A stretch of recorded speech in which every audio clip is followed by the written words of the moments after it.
Terima kasih dengan kesempatan saya untuk bicara sore ini. Saudara-saudara sekalian, masalah ijazah palsu Jokowi ini sebenarnya bukan masalah rumit untuk menyelidikinya. Bukan masalah rumit. Kalau saya diberi kekuasaan penuh untuk menangani, saya yakin nggak sampai 2 minggu selesai. Sekarang masalahnya tidak ada kejujuran aparat, tidak ada rasa malunya aparat. Kalau Jokowi udah gak usah diomongin, memang gak punya malu. Gak punya malu. Tapi aparat ini yang saya sesalkan. Dia digaji oleh rakyat untuk kepentingan rakyat, untuk kepentingan negara, tapi masih bisa dikendalikan oleh manusia kotor busuk yang namanya Jokowi ini. Dari penjelasan teman-teman tadi semua tahu ijazah Jokowi itu yakin saya palsu. Tadi udah dijelaskan. Dia pernah jadi kepala daerah di Solo, di Jakarta sampai jadi presiden. Masa di KPU tersebut atau di KPUD tersebut hilang data dia? Ini kan suatu tindakan untuk menutup kepalsuan itu gitu. Jadi pada kesempatan ini saya singgung, saya yakin Jokowi tidak punya ijazah S1 UGM. Kalaupun punya, palsu. Dan ini bukan masalah sulit untuk dibuktikan. Asal aparat mau jujur dan punya malu. Dan punya malu. Ya, dan punya malu. Dan pada kesempatan ini saya katakan kepada aparat yang menyusul dalam hari ini Polri, cobalah kau jujur. Cobalah kau hidupkan lagi rasa malu. Suruh ngusut gini aja nggak bisa. Untuk apa sekolah tinggi-tinggi dari Akademi Kepolisian, PT IKA sampai ke Sespati dan segala macam. Nggak ada gunanya itu. Ini tinggal panggil Jokowi, mana ijazahmu? Tuntas. Dan aparat polisi ini punya kekuatan, punya organisasi, punya ilmu cukup. Tapi karena tidak punya etikat baik, nggak selesai sampai sekarang. Dan pada kesempatan ini juga bukan hanya polisi atau Polri, lewat Kapolrinya juga kepada Presiden Prabowo. Bapak di mana? Pak Presiden, kalau rakyat ribut nih bukan karena rakyat ribut, tapi rakyat sudah 10 tahun ditipu sama manusia namanya Jokowi. Kalau ditipu, kalau Jokowi menipu kita dan dia bekerja baik, nggak ada masalah. Tapi dia sudah menipu kita dengan identitas palsu, baik termasuk ijazah palsu. 10 tahun ini yang ngerusak rakyat, bangsa dan negara Republik Indonesia ini. Jadi kalau ada yang bilang, dia kan sekarang udah gak punya presiden.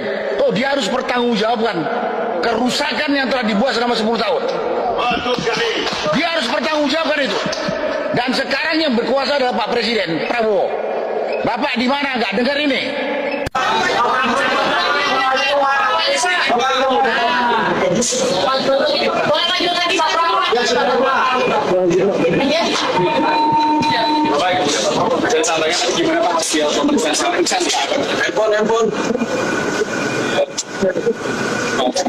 Ini saya mendapatkan undangan dan keterangan. Jadi kalau hari ini diputuskan telah terbukti ijazahnya palsu karena apa? Ada yang bersaksi bahwa yang ada di ijazah itu berbeda dengan orang yang dia lihat. Jadi begitu. Dan Pak Rujito juga sudah memberikan keterangan bahwa ijazahnya itu sangat berbeda dengan yang ada dimuat oleh Dian Santi. Baik rekan-rekan media semua, hari ini Oke, silakan teman-teman dari Kompas, dari iNews, CNN ya. Baik, kita nanti dimulai dari abang saya Pak Wirawan Adnan ya, silakan Bang. Ya, oke. Bismillahirrahmanirrahim. Assalamualaikum warahmatullahi wabarakatuh. satu hal kalau tadi ditanyakan biar dikawal. Iya.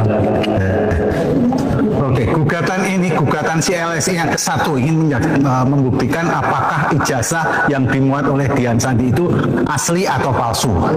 Hari ini telah memperoleh jawabannya, apabila tidak ada saksi lain itu hari ini telah memperoleh jawabannya bahwa ternyata itu palsu. Karena apa? Karena apa? Satu adalah dibuktikan oleh apa yang dibawa oleh saksi Pak Rujito mengatakan bahwa itu sangat berbeda dengan aslinya. Baik dari segi tekstur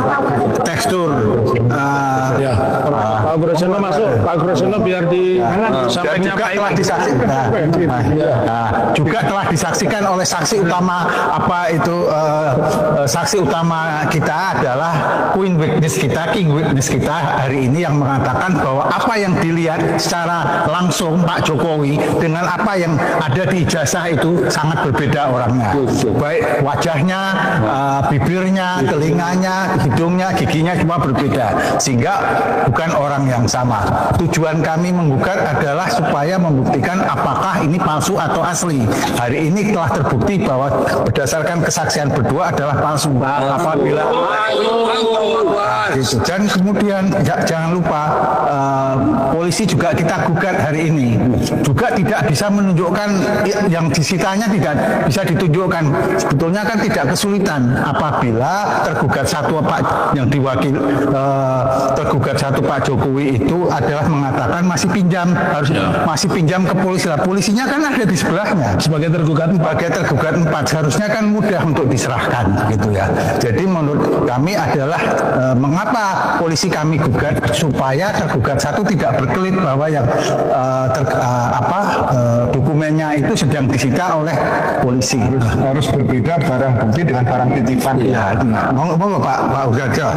Semuanya edukasi pada masyarakat. Jadi kalau sudah dinyatakan barang bukti, berarti itu juga barang hasil kejahatan atau barang yang merupakan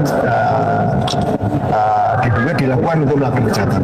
Jadi harus ekstra hati-hati bicara tentang bukti dan alat bukti, barang bukti. Gitu.